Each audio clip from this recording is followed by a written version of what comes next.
The Mind Flayer's origin has always been the biggest mystery in Stranger Things, but today we are uncovering everything from where it comes from to how one boy ended up shaping what it became. From the outside, Henry Creel was just another boy with strange interests, but inside he was different. He saw the world not just as it was, but as it could be, if he could shape it.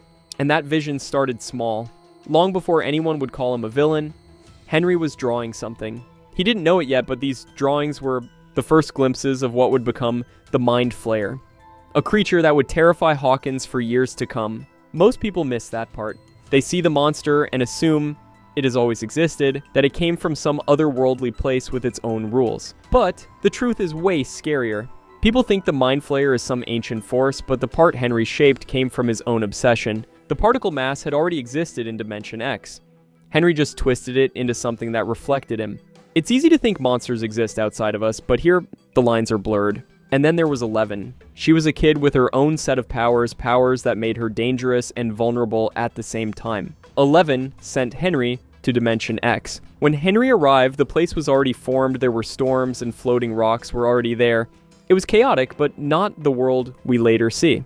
I can't even lie, it's crazy to think about. Now, you must be wondering, why Dimension X? Dimension X is the real starting point. Before Henry ever touched the particles, the place already existed as a violent, chaotic world with storms, floating terrain, and a living particle mass that moved like a mind of its own. Henry didn't create this place. He arrived in a world that had been there long before him, and the particles noticed him the same way they noticed every creature they consumed. That is the part people forget. The world shaped him as much as he shaped it. The Mind Flayer is not a pure creation. It is a fusion. Henry gave it form and intention, but the source came from Dimension X. Henry saw the floating shadows and particles and realized he could manipulate them. What he shaped next would terrify Hawkins for years. Most people don't notice it started small. That something small became the Mind Flayer, a high-functioning predator that could control other creatures, that could shape the Upside Down into a hive-like structure. All those creatures move through the hive mind. Henry uses that hive mind, but he is not the only force inside it. He didn't need to move to make things happen. His power, combined with what he already had as Henry Creel, allowed him to become one with the world he inhabited. It was no longer about being human, it was about being more than human. And here's where things get even more interesting. The Upside Down wasn't always a hive mind. How exactly did a boy's mind end up shaping a whole system of monsters? By tapping into a world that already had the particles, by using his powers to manipulate the darkness, him and the Mind Flayer are interconnected. A way to control everything without ever leaving his own domain. Meanwhile, 11 was growing too. Every time she went into the sensory deprivation tank, she wasn't just floating in darkness. She was glimpsing singular objects, creatures, pieces of the Upside Down, but without context. It's why she could see the Demogorgon, but not the whole world around it. That pitch-black space was not the real dimension. It was a psychic space she used to reach pieces of the Upside Down, without being completely overwhelmed.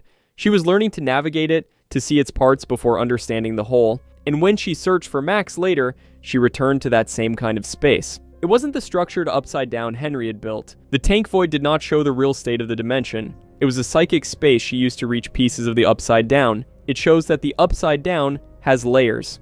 The one we know with hive mind and monsters obeying the Mind Flayer is just the surface. Beneath it, there's the darkness that Henry found when 11 first sent him there. And that's where the horror of Henry Creel comes in. Most people imagine monsters as external threats, something outside ourselves to fear. But Henry wasn't external. He was a kid with visions, with ideas, with a mind that could reshape the world. And that world, once reshaped, became terrifying. Can you even imagine living in that? Unlike natural disasters or mindless creatures, the Mind Flayer is purposeful. Every attack and possession came from the hive mind. Henry worked through it, but the intelligence in the particles was also acting. And every time we saw Will being used or Billy being controlled in Season 3, it wasn't the Mind Flayer acting independently. It was also Henry using his creation as an extension of himself. Think about that for a second. What does it mean when the villain is also the source? When the monster is not ancient, not alien, not predestined, but born from the mind of someone you thought you knew, it changes everything. The horror is intimate. You can't just fight the Mind Flayer like any other threat. You have to confront Henry, his ideas, his control. And that is why 11, the person who once sent him into the void, is the one uniquely positioned to stop him. She understands the layers of the Upside Down, the void, and the hive mind, the singular creatures and the organized army. She has seen what it was before and what it has become. Even his childhood drawings we see in Season 4 are more important than you think. Those drawings were not just from his imagination. The entity had already been shaping him since childhood, and when he finally had the chance to step fully into the Upside Down, to use the darkness that pre-existed before him, he was ready. He didn't need to invent monsters from scratch. He needed only to impose order on the chaos, to direct it, to make it serve his vision. It's wild to think about how early it started, how a kid's obsessions, his quiet drawings, his thoughts about control, could evolve into the entity we feared as the Mind Flayer. And the fact that this was happening while Hawkins and the real world were completely unaware, it makes it creepier. It's not just that he created a monster, it's that the monster reflects him entirely, and he has been refining it for decades. Each creature, each action, each attack is a continuation of that early vision, and every time 11 reconnects with the Void, she's reminded not just of the Upside Down, but of what could happen when someone like Henry taps into it. And here's the kicker. We always thought the Mind Flayer was the ultimate villain, but Season 4, Volume 2, flips that. The Mind Flayer became an extension of Henry's will, even though the intelligence behind it existed before him. The real threat is the boy who became Vecna, the human mind capable of controlling darkness. Every action we've seen from the Mind Flayer, from Will's possession to the chaos in Hawkins, traces back to him. And that changes the stakes entirely, because it's not just monsters we're dealing with anymore. It's strategy, intelligence, obsession, and decades of planning. And the scarier part? He started small. And that's where we start to see the connections. The drawings, the Void, the sensory deprivation tanks, the early glimpses of monsters. All of it builds a chain of events. One leads to the next. 11's actions inadvertently shaped the path, yes, but Henry's vision was always there, waiting for the right moment. Every time we see the Mind Flayer acting with terrifying intelligence, that is Henry thinking through it, guiding it, growing stronger with each move. And now the question becomes, how can you fight something that started in a child's mind, shaped a world, and has been growing for years quietly, patiently, and perfectly? And as we look back at every season, every incident, it all starts to make sense. It wasn't just a random monster in Hawkins. It was Henry's mind in action, showing exactly how he thinks and what he wants. And every attack, every act of terror, every creature unleashed was him, in a new form, reminding everyone that he was always ahead, always shaping, always creating. By the time Henry fully stepped into the Upside Down, his plan was already in motion. The Void he had found, the darkness, the particles floating aimlessly, they all became tools for him. Most monsters we see in stories act without thought. The Mind Flayer, however, was strategic. It had a purpose, it had guidance. And that guidance came from Henry, whose childhood fascination with spiders and control now had real consequences. 11's connection to the Void gave her a unique perspective. While most people would see the Upside Down as a place to fear, she saw its layers, its raw form, and its potential for both creation and destruction. Every time she entered the sensory deprivation tank, she wasn't just practicing her powers. She was training her mind to navigate the complexity Henry would exploit later. In those pitch-black moments, she could glimpse fragments of creatures, small details, but never the full picture. That limited perspective meant she understood part of the world. But the full scope, the high-functioning network Henry created, was beyond anyone's imagination. And this is where the danger escalates. A mind like Henry's doesn't just grow stronger by chance. It grows stronger because it anticipates, manipulates, and exploits everything around it. Even before he became Vecna, Henry had a vision of what he wanted. The Mind Flayer was only part of it. It wasn't just a monster to terrify people or a tool to attack Hawkins. It was a representation of his understanding of power. He knew what it meant to dominate, to have control without needing to act directly. The creature acted in the world while he remained in the shadows, growing, observing, and refining. That kind of strategy is rare in any villain. But Henry was no ordinary human. His powers mixed with how his mind worked turned the Upside Down into something he could bend however he wanted. By the time he was fully in control, he didn't just manipulate monsters, he manipulated the world they inhabited. The creation of the Mind Flayer also changed the Upside Down. Every corner, every shadow, every moving particle was influenced by him. He didn't just create monsters, he imposed his structure on a world that already existed. It is this high-functioning environment that made the Mind Flayer so dangerous to Hawkins. Most people focus on the monsters, but the real threat was the network itself. It's why attempts to destroy or escape from the Mind Flayer often fail. It's not just a creature, it's a system, an intelligence, a world that Henry had carefully built over years. Henry's obsession with spiders shaped the way the Mind Flayer looked and moved. Spiders are patient, they wait, they strike with precision, and they control the web around them. That is exactly how the Mind Flayer operates. Every move calculated, every action purposeful, every attack part of a larger plan. The shadow monster we see, the spider-like forms, all of this is a reflection of what Henry admired as a child. What seems like a scary design is actually a blueprint for control and dominance. And that's why the creature is so difficult to fight. You're not just facing a monster. You're facing the mindset of someone who has spent years perfecting it. Even the way the upside-down layers work shows Henry's influence. There's the void, the empty space that 11 first sent him to. There's the structured world, the hive mind, the network of creatures he controls. And then there are the fragments, the pieces glimpsed during 11's tank sessions, hints of creatures, singular objects that exist outside the fully organized system. It is complex, not random. Every detail, every particle, every shadow answers to Henry in some way. The Mind Flayer is the most visible part of this control, but it is far from the only one. 11's journey is so important. She doesn't just fight monsters, she fights the system Henry created, the intelligence that the Mind Flayer represents. When she enters the void, she sees the potential of the Upside Down before it became organized. She sees what Henry exploited, what he turned into a weapon. Understanding the void, understanding the fragments, is key to stopping him. If she only faced the Mind Flayer, she would never grasp the full scale of his power. But by understanding the layers, the structure, and the origin, she can anticipate his moves, predict his strategy, and challenge him in ways no one else could. What makes Henry so dangerous is the patience and precision of his plan. From his childhood sketches to the creation of the Mind Flayer, every step was intentional. There was no random chaos. Every detail mattered. Every action was part of a timeline leading to complete control. That is why his influence is still felt even when the Mind Flayer appears to act independently. Every move the creature makes, every attack in Hawkins, every mind it consumes, is Henry's vision carried out. He doesn't need to intervene directly. He has built a system that does it for him and a world that obeys him. A network of monsters that function as his extensions. The stakes are higher than anyone imagined. The Mind Flayer is not just a monster, it is Henry's vision, his obsession, and his intelligence given form. That is why previous seasons make more sense in retrospect. Every possession, every attack, every mysterious event in Hawkins is connected back to him. He was always the one pulling the strings, even when the Mind Flayer acted, and this is where fear becomes personal. It is one thing to fight monsters. It is another to face someone who has been building control for decades, someone who knows how to manipulate, plan, and execute with precision. Now let's look at 11.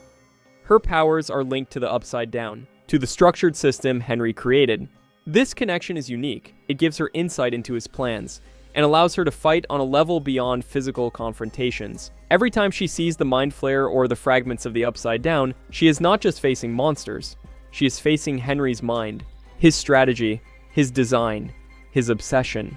The horror isn't just how it looks or attacks, it's that it comes from a human mind, a kid who learned to control everything over years. Henry Creel's childhood drawings, his fascination with spiders, his obsession with control, all come together. And when you understand that, it changes how you see every attack, every possession, every instance of chaos in Hawkins. It is no longer random. It is intentional. It is calculated. It is Henry. Henry's influence extends beyond the Mind Flayer. The Upside Down we see is shaped by his vision. The void that 11 saw was only the beginning, a canvas of potential. Henry took that canvas and turned it into a network, a hive, a world that reflects his understanding of control and power. This is why fighting the Mind Flayer alone is not enough. To truly challenge Henry, you have to understand the layers, the void, the fragments, the organized system, and the network of creatures that obey him. And as the story continues, the connection between Henry and the Mind Flayer becomes impossible to ignore. What once seemed like separate threats, separate mysteries, and random events are now clearly pieces of a larger design. The Mind Flayer is visible. Henry is invisible, but he is everywhere.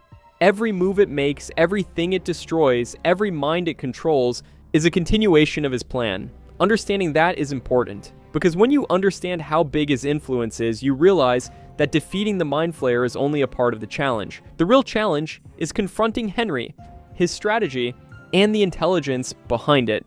By the time Henry fully stepped into Hawkins, the Mind Flayer was no longer just a shadow of a child's imagination. Every move it made, every chaos it sowed, was an extension of him, a precise calculation executed from the void. The terror wasn't just in the Demogorgons roaming the streets or the Demodogs attacking innocents, it was in the system itself. The invisible threads of control Henry had woven through every action, every mind, every corner of the Upside Down. Hawkins wasn't just under attack, it was under orchestration. Each possession, each sudden disappearance, each inexplicable scream was a note in a symphony Henry had been composing since he was a boy. Look at Will for a second. Season 2 and 3 showed him as the vessel, the gateway.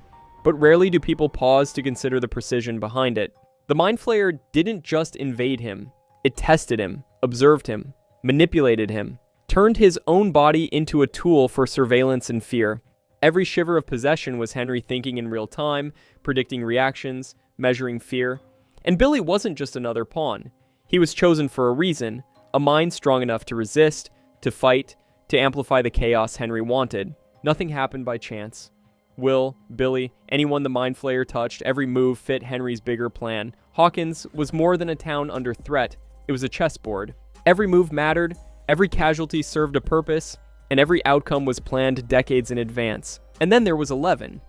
Her connection to Henry's creation made her the only player capable of challenging him. She understood the void in ways no one else could. While others saw monsters, she saw layers, fragments, and structure. She could navigate the spaces between the structured Upside Down and the raw emptiness he had exploited. Each encounter she had wasn't just about fighting creatures, it was a mental battle, a strategic confrontation with a mind that had been building networks, levels, and systems long before Hawkins even existed. The Mind Flayer might terrify on sight, but 11's insight meant she could anticipate its moves, understand its purpose, and strike at the source. Her victories weren't just physical, they were mental, tactical, and deeply intimate. What's crazy is that Henry's influence extends beyond the Mind Flayer. Every particle of the Upside Down, every shadow, every weird thing happening in Hawkins is a reflection of his control. The network he built operates independently yet always in service to him. Destroy a Demogorgon and another rises. Attack a node in the system, and it adapts. The horror isn't just the monster, it's the invisible mind orchestrating everything. It's patient, deliberate, and deeply personal. The Mind Flayer is only the face. Henry is the heart, the brain, the intelligence behind it all, refining, observing, and perpetuating fear without ever stepping into the light. Every strange occurrence in Hawkins becomes connected. The Mind Flayer isn't a coincidence, a random invasion. It's a decades-long plan that has been carried out carefully. The Upside Down isn't just a setting anymore. It's Henry Creel's design, his obsession, his network, and facing it means facing him. Because when the monster acts, it is never alone. It is Henry, in every shadow, every possession, every controlled mind, reminding the world that he started small, but always thought in layers, systems, and strategies that no one could foresee. The real story isn't the monsters, it's how one person can shape a world around them. Henry Creel, the boy who became Vecna, turned potential into a system, darkness into something that obeyed his mind. The Mind Flayer was terrifying, yes, but it was just one piece of what he built. He created a world where fear could move like a living organism, where every corner, every shadow, every little crack could be part of his design. That is the thing that lingers after the scares. The thing that makes the horror feel close, almost personal. Even now when you look at Hawkins, it's clear that what happened wasn't random. The chaos, the disappearances, the moments that felt like luck or chance were all part of a bigger plan. Henry didn't rush. He waited. He observed. He let events unfold so the world around him would play right into his hands. And while the Mind Flayer was the face of that, the real force was Henry himself. He shaped the Upside Down into a tool, a weapon, a playground, and a prison all at once. 11's journey ties all of this together. She is the only one who can see the layers, the raw spaces, the structured parts, and the fragments. Her power is not just to fight monsters, but to understand them, to see through the control and challenge it at its root. Her victories aren't just about defeating a creature in the moment, they're about breaking the system, disrupting the order Henry built, and reclaiming a world that was quietly being rewritten for decades. The Mind Flayer may vanish from Hawkins after a battle, but the thought of Henry remains. Every creepy corner, every unexplained event, every shadow that moves just a little too fast reminds you that the real danger is human. It's the intelligence, the patience, the obsession behind the monsters. And that's why the Upside Down feels endless. Even when the fight is over, the presence of someone who could create all this leaves a weight that doesn't disappear. At the end of the day, Stranger Things isn't just monsters or powers, it's about what one mind can do if it's got time, obsession, and no one watching. And that sticks with you. Henry Creel teaches that the scariest things aren't what you see. They're what you don't, the intentions and designs hidden just out of sight. That's the final lesson. Monsters can be fought, powers can be measured, but a mind like his, that lingers long after the lights come on. And that's where it ends. Not with a scream, not with a creature falling, but with the quiet understanding that the real horror was always closer than anyone realized. It was inside a boy, growing, thinking, planning, and shaping a world that nobody else could see. And even now, it's still there, waiting for what comes next. If you'd like to see more videos like this, don't forget to subscribe.